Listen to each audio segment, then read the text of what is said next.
Sure. Sure. Gera riddibe. Yororon sigame. Ashama harka foon hordoftoonni Waaqoo miidiyaa hundi keessaan nagaan koo iddoo jirtanitti isin haa ga'u jecha har'a keessummaa tokko qabadhee isinii dhufeen jira. Keessummaan keenya har'aas weellistuu gootittii Dirribee Gadaa jedhamti. Egaa Dirribee gaaffii deebii keenyaaf eeyyamamtuu taatee gara miidiyaa keenyatti argamu keetiif guddaa si galateeffannaa. Kanaaf gaaffii deebii keenya tokko lama jennee eegaluutti jirra. Egaa Dirribee akkuma beekamu sagaleen kee jedhuudhaan uummatarraa badee ture. Kanaaf uummanni kee baay'ee si iyyaafachaa ture. Dirribeen ni baddee nagumaanii ofii naguma jirti jedhee uummanni Oromoo si gaafachaa ture. Uummata si gaafachaa tureef deebiin kee maal ta'a?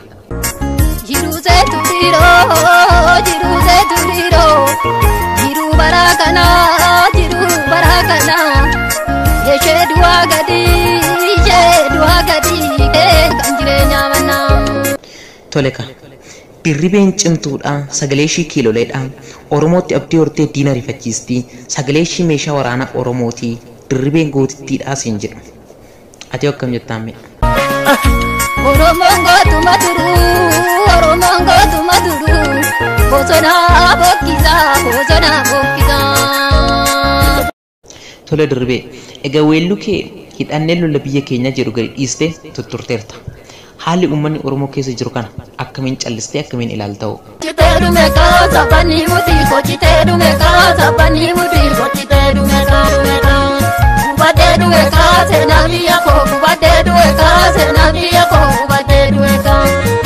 Dirribeen gootittiidhaa onnee qabdii siin jedhu namoonni sitti dhiyaatan. Hawwiin kee maal ture Dirribee? Badda Oromiyaa yaada bamigira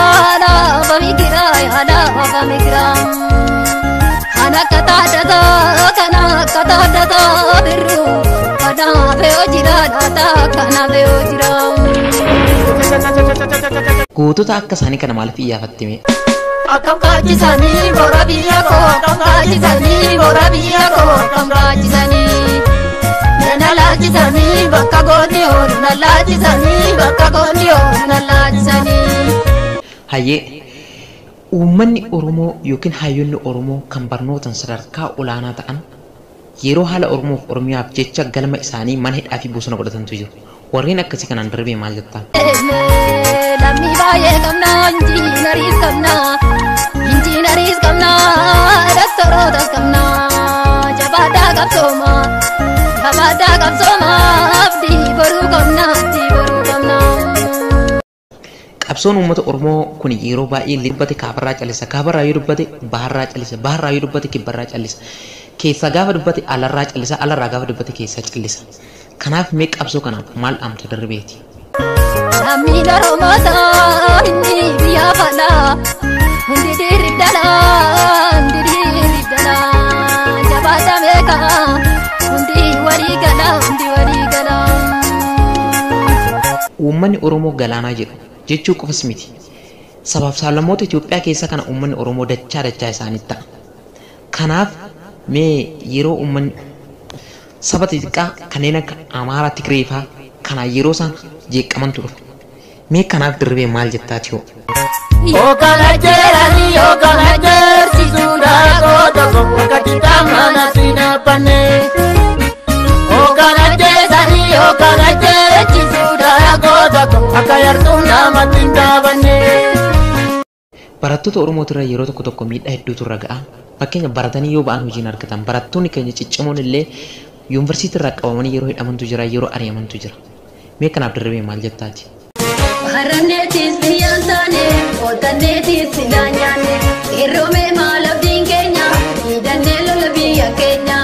Tole, roorroo Oromiyaa kanaan wal qabatee qote bulaaf, barsiisaaf, daldaalaaf, ilmaan Oromoof hundaaf dhaamsatti qabdu jira Dirribee. Dhalchitee yoon barsiifanne, du'ellee yoon awwaalanne, qote bulaa koo sanyii leenca, farda keella ni dandeecha. Qote bulaa koo sanyii leenca, farda keella ni dandeecha.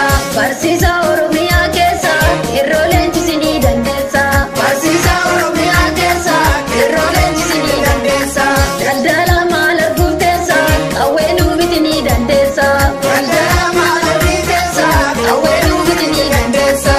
Gootota Oromoo warreen Oromoof Oromiyaaf jecha aarsaa ta'aniif akkamiin galateeffatta? Tateen bolowaate goota Oromoo taaddasaa birruu yooma garii tulluu goota Oromoo wadee lama taate. Tole kaa gocha diinni ilmaan Oromoo irratti raawwachaa jiru kumaa kitala lakkaa'amee waan hin dhumneedha. Mee iseen keessaa dirribee muraasa nuuf ibsuu hin dandeessaa? Tooftaa diinni baasanii kaanis biyya baasanii beekaa keenya hidhanii ibiddaan bobeessan wayyo hiikaa keenya jeesanii bineensa nyaachisanii dachii bal'ifatanii tooftaa diinni baasanii dachii bal'ifatanii godaanniisa fayyinee sammuurra nu kaanii hayyuun keenya dubbannaan dhiphina yoo jedhanii akkamii waliin teenya jara bineensa kanaa ofirraa geggeessinaa. Uummanni Oromoo roorroo kana qolachuuf maal gochuu qaba jettee yaadamee gama keetiitiin ati? Kawwee yoo harkaa dabdee abbaa koo gaachanaaf eeboonnabdu ilma kee ajjeesanii hayyoorra teechisanii garaan kee maalsi jedha cinaacha maaliin raftaa cinaachi keenya jabaadhaa ciisuu lafeessi jira abbaa koo ayyibaasi himaa obboleessa koo. Harmee Oromoo jalaa yeroo hedduu ilmaan ishee ni hidhamu sana qofas miti hin du'ullee. Mee dirribee harmee Oromiyaa kanaaf maal dhaamtaati? Ayyoo koo dadiidhaa kobonaaftu na dura qeerroosi waliin jira anaa nyaata dadiidha wayyoo yaa garaa dhalaa. Ajjeechaa Oromiyaa irratti raawwatamaa jiruun wal qabatee gaafa Oromoon tokko du'u inni kaan ni callisa. Sana qofallee miti Oromoon tokko gaafa Oromoo ajjeesutu mul'ata. Mee warreen akkasii kanaaf ergaa maal qabdaati gama keetiitiin? Bineensa manaa yoosuu malla dibeessin baasu borusi nyaachuun niisu kaayiloliin ni rankaasu dhiira garaatu kaasa.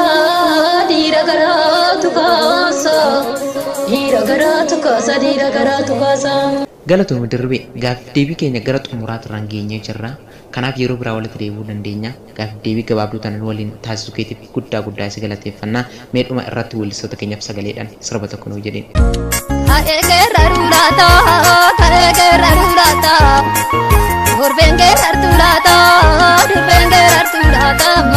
yoo geerrare maata geerraraan haadha kooti.